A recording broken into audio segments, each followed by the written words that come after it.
Bienvenue pour cette exploration des sources autour d'un film culte, Fargo, des frères Cohen, sorti en 96. On va plonger un peu dans ces paysages enneigés du Minnesota, du Dakota du Nord. Alors, pour remettre le contexte, Jerry Lungard, vendeur de voitures, plein de dettes, il monte un plan un peu fou, faire kidnapper sa propre femme par deux truands, Carl et Gehar.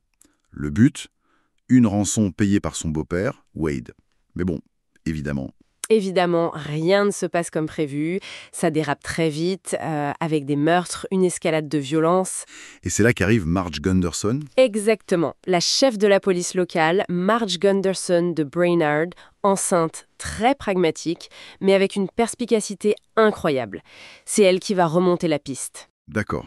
L'objectif pour nous aujourd'hui, c'est vraiment d'extraire l'essentiel de ce qu'on a lu sur ce film, les idées clés sur la liberté, l'argent, la morale, et bien sûr, ce style Cohen. Qu'est-ce que les analyses nous disent? Commençons peut-être par la liberté. Les textes insistent sur Jerry, qui croit pouvoir l'acheter avec cet argent. Mais en fait... C'est ça. Il pense acheter sa liberté et il ne fait que s'enfoncer. C'est l'illusion totale de la liberté par l'argent, une idée forte des sources. Et à l'opposé, on a Carl et Gehar. Oui. Eux, c'est une sorte de liberté presque animale, quoi. Sans aucune morale, sans attache. Mais cette liberté-là, les analyses montrent bien qu'elle les condamne à l'isolement, à une fin brutale. Et ce qui est intéressant, c'est Marge. Les textes la positionnent vraiment comme celle qui incarne la vraie liberté. Laquelle? Mais celle qui vient de l'intérieur. L'honnêteté, la simplicité, le calme. Sa liberté à elle, c'est juste faire ce qui est juste, en fait. D'accord. Et ça nous mène directement à l'argent, forcément. C'est le nerf de la guerre dans l'histoire. Les sources le soulignent bien, pour Jerry, c'est vital. Ah oui, c'est central. Les documents qu'on a consultés le décrivent vraiment comme un carburant dangereux. Pour Jerry, ça mène au crime. Et pour Wade, le beau-père? Pour Wade, l'argent, c'est le pouvoir. Un pouvoir qui finit par corrompre même les liens familiaux. Son interventionnisme, son désir de tout contrôler. Ça précipite la catastrophe. Exactement. Et pour Carl et Gehar, la cupidité, c'est une fin en soi. Ça tourne à l'obsession, à la trahison entre eux.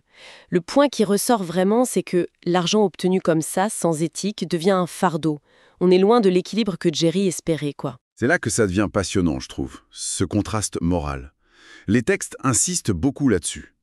Marge d'un côté, et tous les autres, ou presque. C'est frappant. Marge, elle agit par sens du devoir, par empathie. On le voit bien. Jerry, lui, il sacrifie tout pour le profit. Sa famille, ses valeurs. Et Carl et Gehar? Eux, c'est le degré zéro de la compassion. Ils tuent sans état d'âme. Ce que les analyses suggèrent, c'est que la morale, c'est pas juste une idée abstraite. C'est le ciment d'une communauté. Et quand ça casse? C'est le chaos. Et Marge, dans cette lecture, elle agit un peu comme un agent de restauration de l'ordre, minimal, mais quand même. Les sources parlent aussi beaucoup de l'ambiance, du style Cohen. Ce décor enneigé partout, tout le temps. Oui, et c'est pas juste un décor. L'interprétation qui en est faite, c'est que c'est une métaphore. Ce froid glacial, il reflète le gel des consciences, l'isolement émotionnel de Jerry, de Carl, de Gehar. Cette immensité blanche, ça accentue leur désarroi, leur solitude. Et cet humour noir. Absolument glaçant parfois.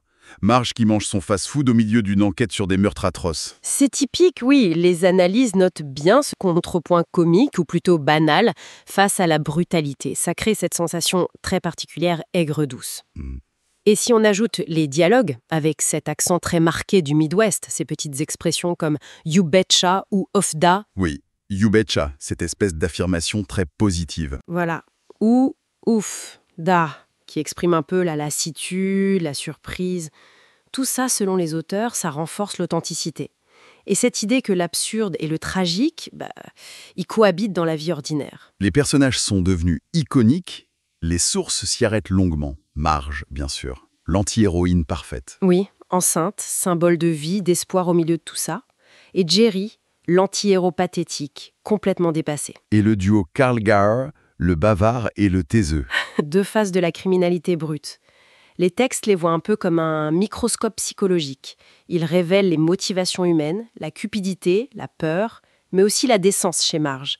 Et surtout, les conséquences directes de tout ça. Il reste crédible malgré tout. Oui, ils sont complexes. Jerry, par exemple, il est souvent vu moins comme un monstre que comme un type ordinaire, faible, poussé à bout par son propre désespoir. Alors, si on essaye de synthétiser, Qu'est-ce qu'on retient de cette lecture croisée des sources? Que Fargo, c'est bien plus qu'un simple thriller, même teinté d'humour noir? Tout à fait. C'est une méditation profonde sur la nature humaine, sur la morale.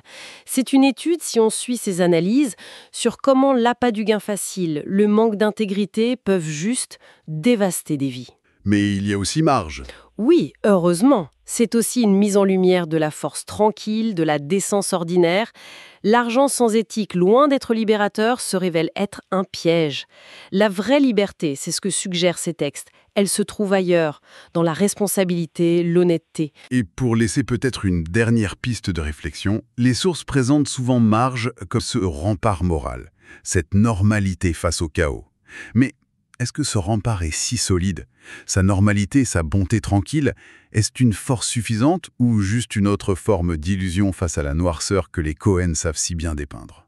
C'est une excellente question. Une question que les textes soulèvent, peut-être sans y répondre complètement, et qui mérite qu'on y réfléchisse encore, bien après avoir vu ou revu Fargo.